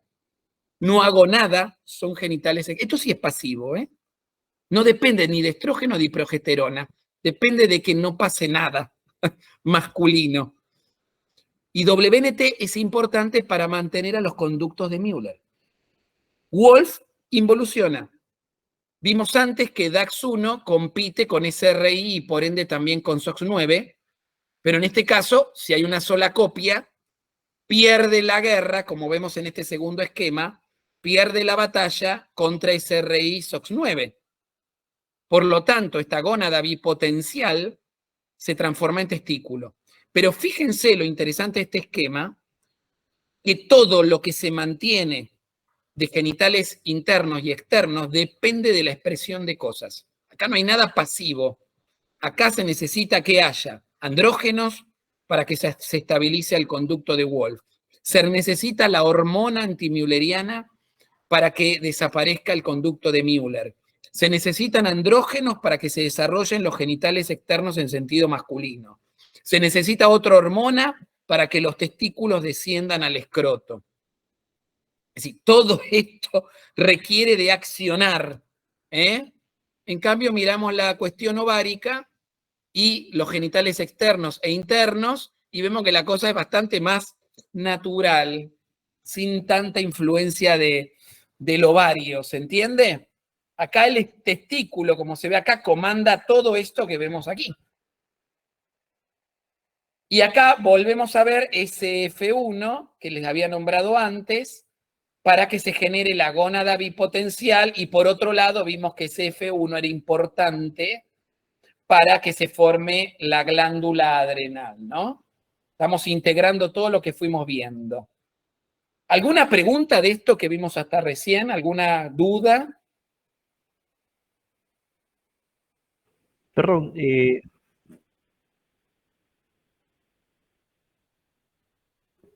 bueno, permiso. Los factores que van a estimular a las células de Leydig o a las foliculares, ¿de dónde van a provenir? ¿Como la LH o FSH? La LH y FSH provienen de la glándula hipófisis, Claro, que está en la claro. base del cráneo, en la silla turca, en relación al cerebro, ¿no? Al hipotálamo cerebral.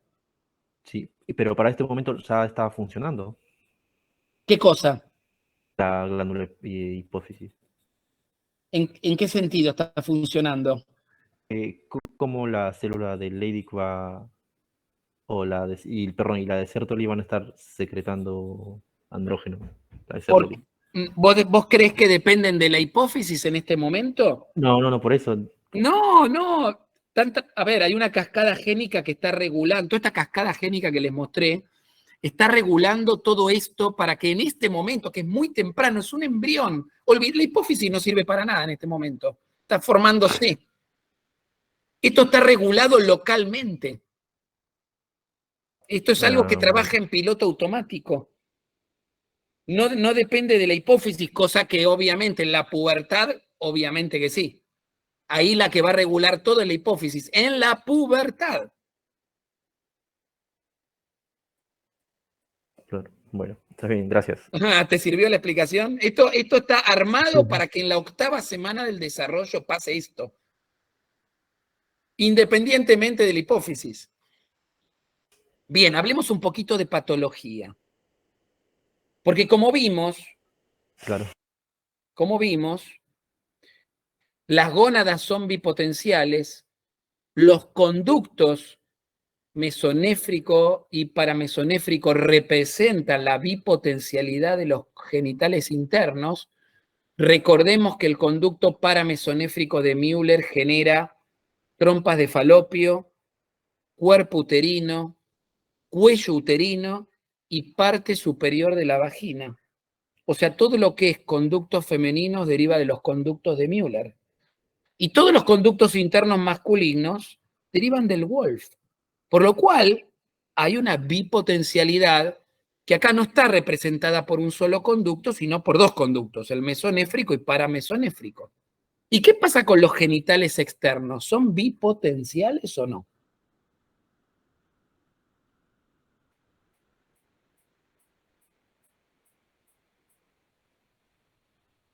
Sí, también.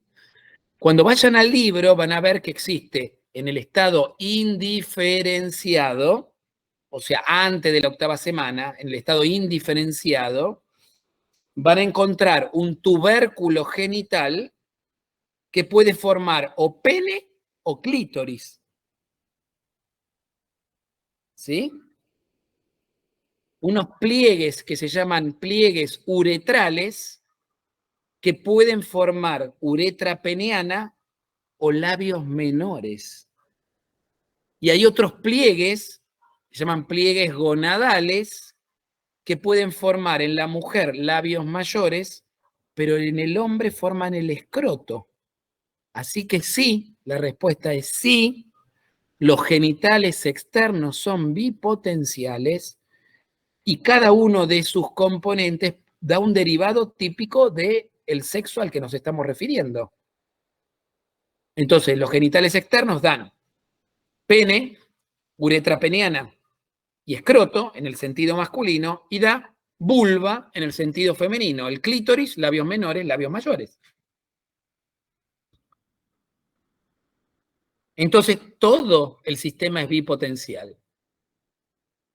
Como vimos, el camino por default, por defecto, el camino preestablecido natural es el femenino. Entonces, me surge una pregunta bíblica. ¿Qué fue antes, Adán o Eva?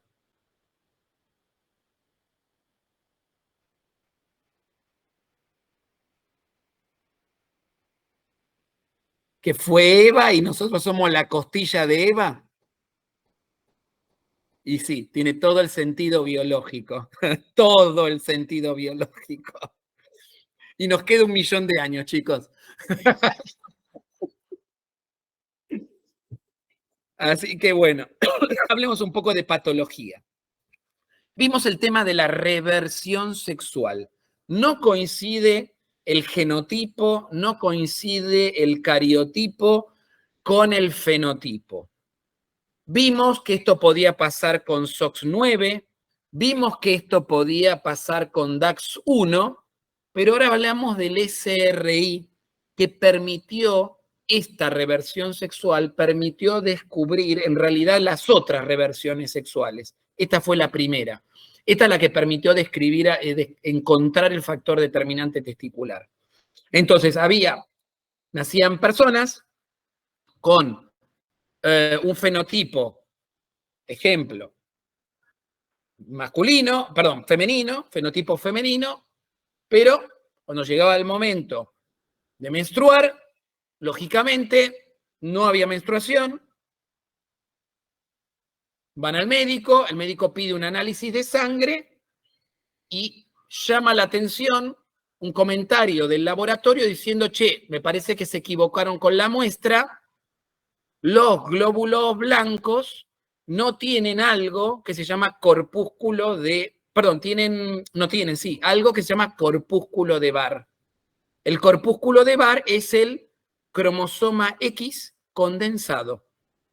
Si yo tengo 2 cromosomas X, uno se condensa y aparece como una marquita en el núcleo de los glóbulos blancos. Si tiene ganas el del laboratorio de hacer este comentario, bueno, lo estoy poniendo como algo teatral, ejemplo. Che, ¿hay un corpúsculo de Barr acá o no hay un corpúsculo de Barr? No hay un corpúsculo de Barr. Por lo tanto, esto tiene que pertenecer a un varón. Pero acá me dicen que es una mujer. ¿Cómo puede ser? Entonces, vamos a mirar el cariotipo y aparece un cariotipo 46XY con un fenotipo totalmente femenino. Es lógico que tenga menorrea, porque hay una alteración, obviamente, entre el cariotipo y el femenino, y el fenotipo. hay lo que llamamos digenesia gonadal. En la gónada no se forma bien porque hay una discordancia acá, evidentemente. Y pasa lo contrario. Fenotipo masculino, análisis de sangre, se ve el corpúsculo de Barche, acá hay un cromosoma X condensado, esto tiene que ser XX. Entonces aparece un cariotipo 46XX, con fenotipo totalmente masculino. Entonces se pusieron a investigar en estos casos que son rarísimos, 1 en 1.000.000, a ver qué pasaba, y entonces el análisis de los cromosomas permitió descubrir SRI. Por supuesto, esto de la reversión sexual, que lo vimos, como les decía antes, para SOX9 y DAX1, el ejemplo más fuerte es el de SRI. También hay otras alteraciones que ahí están anotadas, digenesias gonadales, pseudohermafroditismos, intersexualidad, el hermafroditismo verdadero o intersexualidad pura, anomalías de los conductos genitales, anomalías de los genitales externos. Puede haber alteraciones de todo y haber discordancia entre todo, porque como les decía antes, somos bipotenciales. Así que la gónada puede no coincidir con los genitales internos y puede no coincidir con los genitales externos. Una cosa va para un lado, el otro va para el otro lado, o hay situaciones intermedias o ambiguas. Esto es lo que llamamos, en general, intersexualidad. Y esta reversión sexual, la del SRI, tiene una explicación bien simple y lógica en función de lo que estuvimos charlando. Se ha visto de manera experimental en ratones y, por supuesto, de manera natural en humanos, como les contaba antes. Fíjense que el SRI está muy cerca de la región pseudoautosómica que hace recombinación genética. ¿Bien? Tenemos un cariotipo XY y normalmente el SRI no entra en la recombinación genética, se queda en el cromosoma Y. ¿Bien? Si este cromosoma X se junta con otro cromosoma X, tengo XX, cariotipo femenino, fenotipo femenino. Pero fíjense este ejemplo donde hay un error en la recombinación genética. En vez de ser exclusivamente de la región pseudoautosómica, la recombinación genética se extiende a la zona exclusiva Y. Y por lo tanto, esta falla en la recombinación genética hace que el SRI pase al X. Este Y perdió el SRI. Este X ganó el SRI. Si este X se combina con otro X, este X tiene SRI, tengo un cariotipo femenino, SRI positivo, pero el fenotipo es masculino.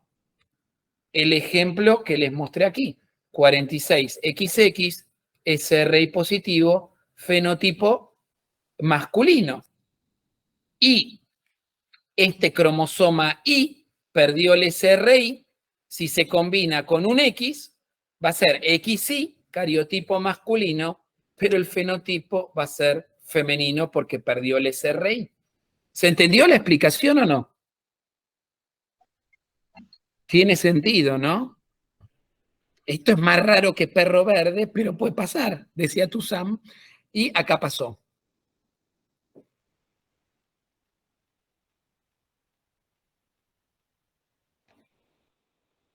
No, no. En realidad es el menor de los males acá, porque puede haber genitales ambiguos, puede haber hermafroditismo verdadero, bueno, cuestiones que hay que analizar desde el punto de vista quirúrgico, psicológico, bueno, qué se hace, se reconstruye, no se reconstruye, se repara, se opera, se extirpa, bueno, un montón de temas que hay que discutir en estos casos. No todos tienen el fenotipo perfecto contrario. En general son situaciones de ambigüedad, ¿eh? Y hay otro ejemplo interesante que es el Turner, ¿no? Donde falta un cromosoma. No sabemos cuál falta, si es el X o el Y, pero falta uno. ¿Este será el futuro de la humanidad en 1.000.000 de años? No lo sé. Pero acá falta un X o un Y. Falta el otro cromosoma.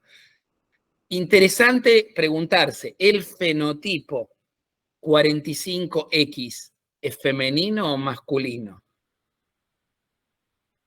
Lógico, porque ese es el camino por defecto, el natural, el preestablecido es el femenino.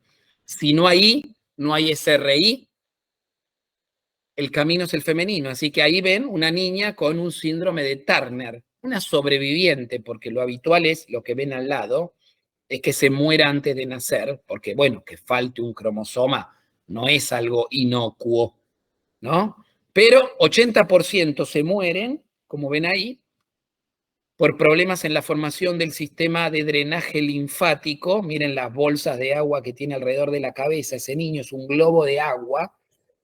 Pero los que sobreviven, ven ahí una niña, pero hay un problema.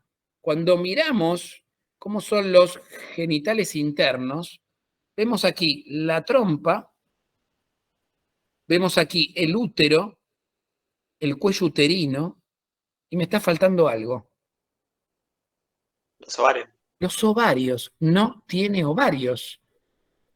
Vemos acá el cariotipo, donde está la X, y con la flechita me marca no hay nada. ¿Por qué no hay ovarios?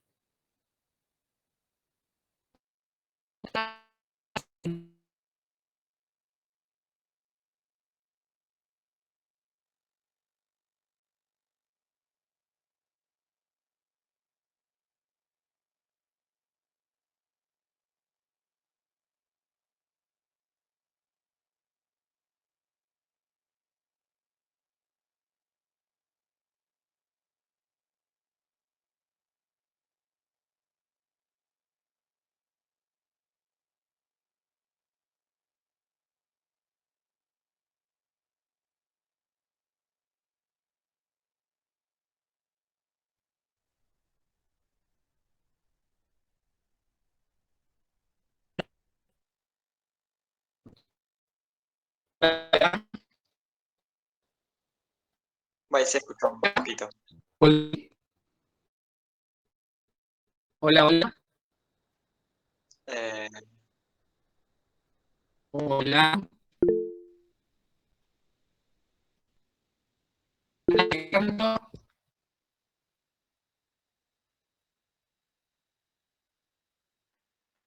Díganme cuando vuelvo. ahí Me está. avisan. Ahí volví, bien. Entonces faltan los ovarios. ¿Qué puede haber pasado acá?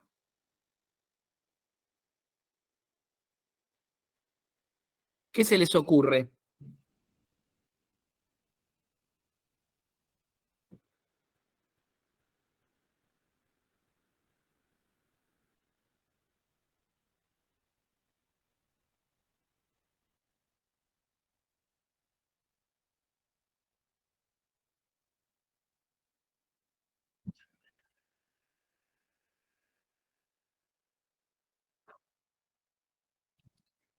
¿Qué detalle era importante para que hubiera ovarios?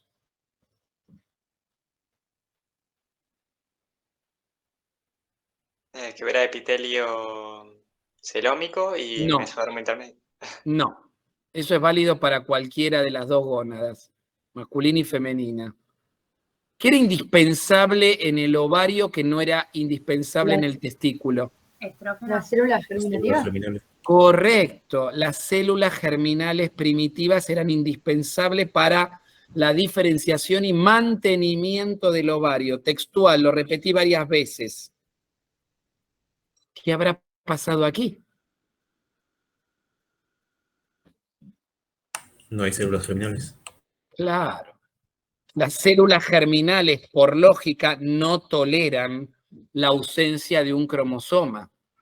Por lo tanto, las células germinales degeneran. Y si no hay células germinales, la gónada no puede diferenciarse tampoco en sentido femenino, por más default que haya, por lo cual no tenemos ovario. Y si no tengo ovario, ¿qué no tengo?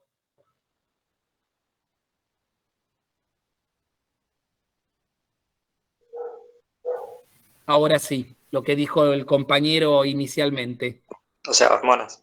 Hormonas. Entonces, esta chica, cuando llega a la pubertad, hay que suplementarla con anticonceptivos, estrógeno y progesterona, para que pueda terminar su desarrollo en altura y obviamente que no tenga osteoporosis, que no tenga los problemas que se ven en la menopausia, ¿no? Porque si no va a quedar con esta estatura corta si no recibe hormonas. Entonces hay que darle hormonas para mantener, bueno, a lo largo de la vida, lógicamente tomar anticonceptivos para mantener el fenotipo femenino adulto, porque si no queda con un fenotipo femenino infantil. ¿Se entiende? ¿Tiene lógica lo que estoy contando? Bien. Una entidad más rara todavía.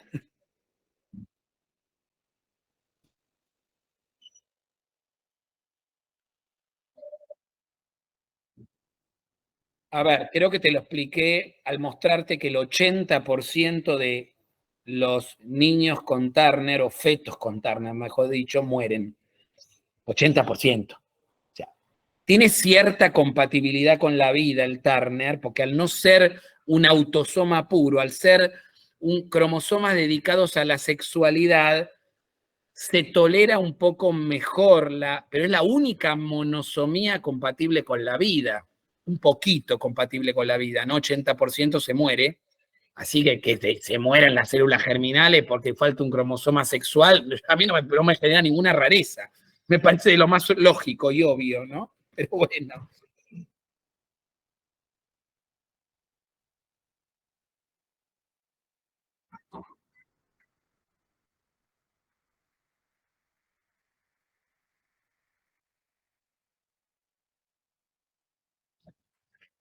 Sí, exacto.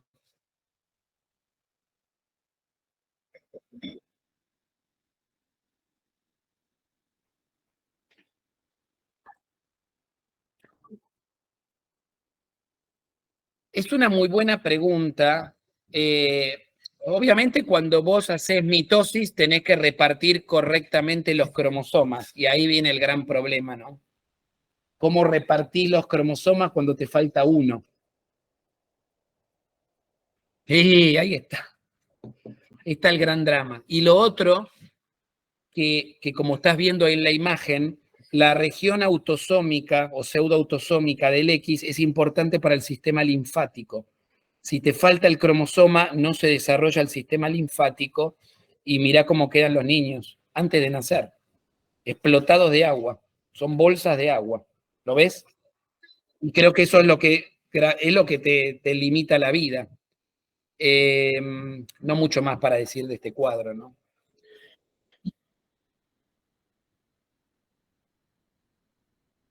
No, eso no existe, eso no hay caso registrado que yo sepa. Yo no conozco. Preguntalo cuando te toque genética si ellos conocen algún caso de I solo, pero no, desconozco, no existe. Para mí no existe eso. No. Bueno, y acá hay un ejemplo donde sobra un cromosoma, Klinefelter, 47XXI. Fenotipo es masculino, pero como lo ven ahí. Tiene cierto desarrollo de mamas, tiene una distribución femenina del vello púbico, tiene un pene corto, o sea, está el SRI, pero hay un par de DAX, ¿no? Hay un par de DAX1 ahí dando vuelta, entonces da esta cosa ambigua que es el síndrome de Klinefelter, ¿no? Acá, bueno, la causa, lo van a ver mejor en genética, es un defecto en la separación de los cromosomas, que se llama disyunción meiótica, y la frecuencia no es tan rara, 1 en 1000, ¿no? 1 en 1000. Y otras cosas para charlar, que esto está en los libros e incluso en el práctico creo que se ha tocado bastante, el tema de la intersexualidad, antiguamente llamados pseudohermafroditismos, y el caso que les ponen habitualmente en el trabajo práctico es el síndrome de feminización testicular, o actualmente llamado de insensibilidad a los andrógenos, síndrome de insensibilidad a los andrógenos, o también llamado síndrome de resistencia a los andrógenos, donde hay una mutación en el receptor de los andrógenos, y produce esto que se llama intersexualidad masculina, que se caracteriza por un cariotipo 46XY, puede ser una resistencia a los andrógenos parcial o total, los genitales externos son ambiguos o femeninos, o sea, hay una discordancia entre el cariotipo y el fenotipo, ¿bien? Pero no es reversión sexual. ¿Por qué? Porque en realidad la discordancia fundamental no es entre el cariotipo y el fenotipo. Es entre la gónada y los genitales externos. Y posiblemente también con los internos. La gónada en este caso es testículo. O sea, coincide con el cariotipo. En los de reversión sexual es todo al revés. Acá el cariotipo coincide con la gónada, por eso decimos intersexualidad masculina. Sin embargo, ahí tienen una foto de una chica con insensibilidad a los andrógenos que claramente, visualmente es mujer. Miren las caderas, miren el desarrollo mamario, miren los genitales externos, es mujer. Tiene una altura mayor al promedio de las mujeres, tiene una altura similhombre. No tienen vello en general, no hay vello púbico, no hay vello axilar, se puede apreciar que no tiene vello púbico. Al ser más altas estas chicas con insensibilidad a los andrógenos, tienen algo, esa altura muchas veces les permite ser modelos publicitarios, modelos de pasarela. Hay varios casos conocidos que trabajan en el mundo del modelaje.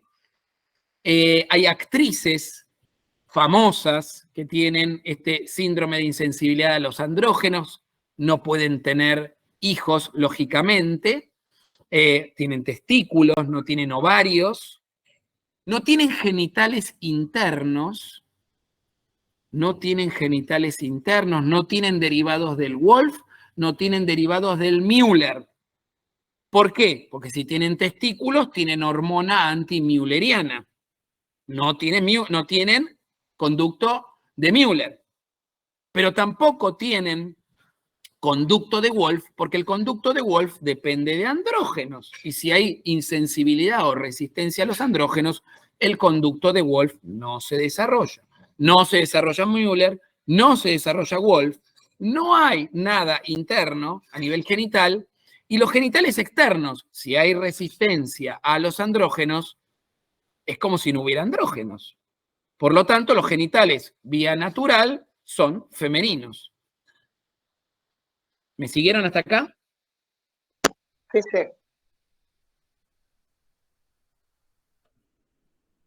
Las mamas necesitan de estrógenos.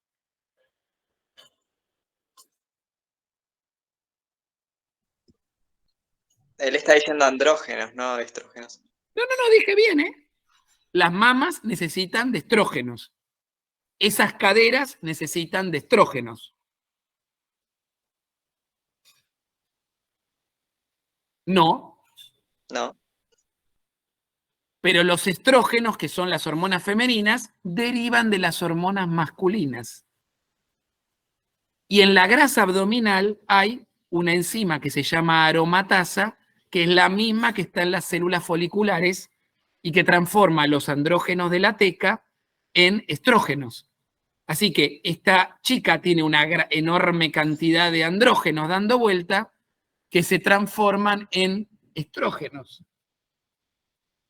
Por lo tanto, esos estrógenos que vienen de los andrógenos, pero que se generan a nivel de la grasa abdominal, generan grandes mamas, gran desarrollo físico en sentido femenino. Yo cuando estudiaba patología, estoy hablando de hace muchos años, 30 años, decía que la mujer más bella en realidad era hombre, en función de estos casos. La mujer perfecta era un hombre. Y citando, hoy nadie diría esto por las cuestiones de género, pero en esa época, 30 años atrás, obviamente había otra idea del universo, y los libros de, ahora ya no lo dicen más, decían estas cosas en tono chistoso, ponele, pero bueno, se decían estas cosas, ¿no? Hay un capítulo de Doctor House sobre esto. ¿Hola? ¿Escuchás?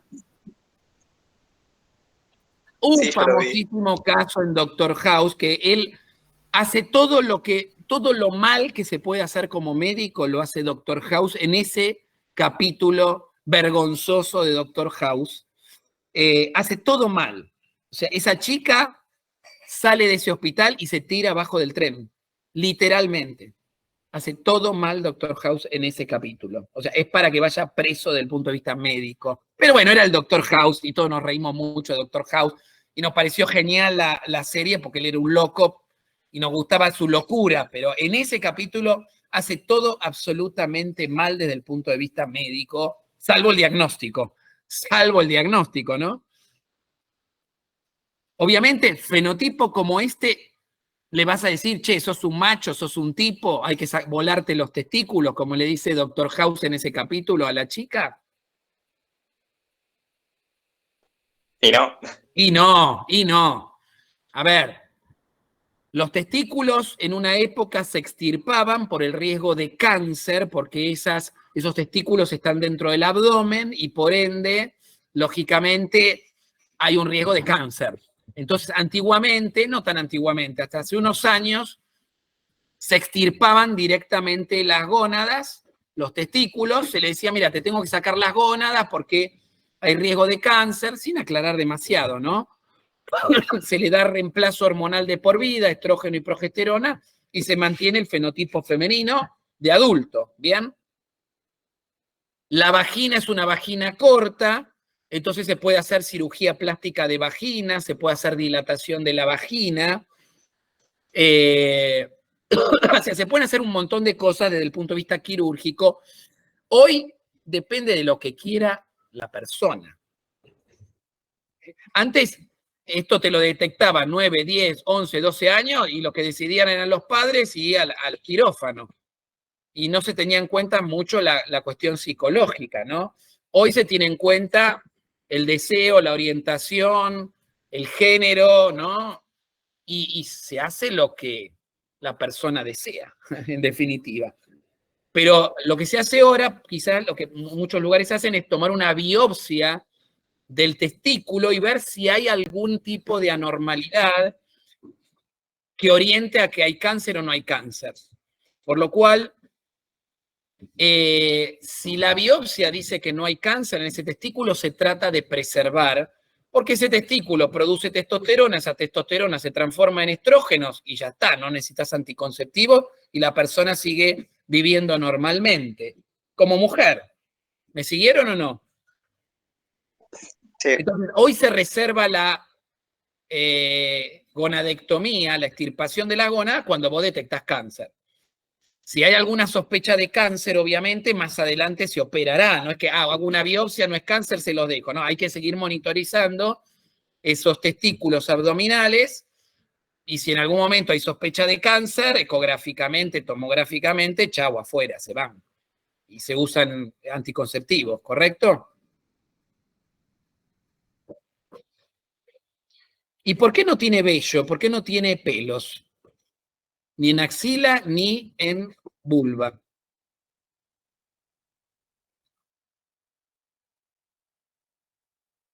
Porque los andrógenos no funcionan. En las mujeres, el vello púbico y el vello axilar depende de pequeñas cantidades de andrógenos que genera la glándula suprarrenal. Ahora, si los andrógenos no funcionan, no hay vello. Lampiña total. Depilación natural de fábrica, ¿se entendió? No, el pelo no es dependiente de hormonas, salvo en el hombre que es androgénico y te genera la calvicie. Pero en esta mujer hay resistencia a los andrógenos, a lo cual no va a tener calvicie. ¿Te quedó claro? Bueno, con esto terminamos la charla de hoy. Espero que les haya parecido interesante. Creo que la próxima es teratología, ¿no? Sí. Sí, trastornos. Bueno, bárbaro, chicos, que estén muy bien. Adiós. Por favor.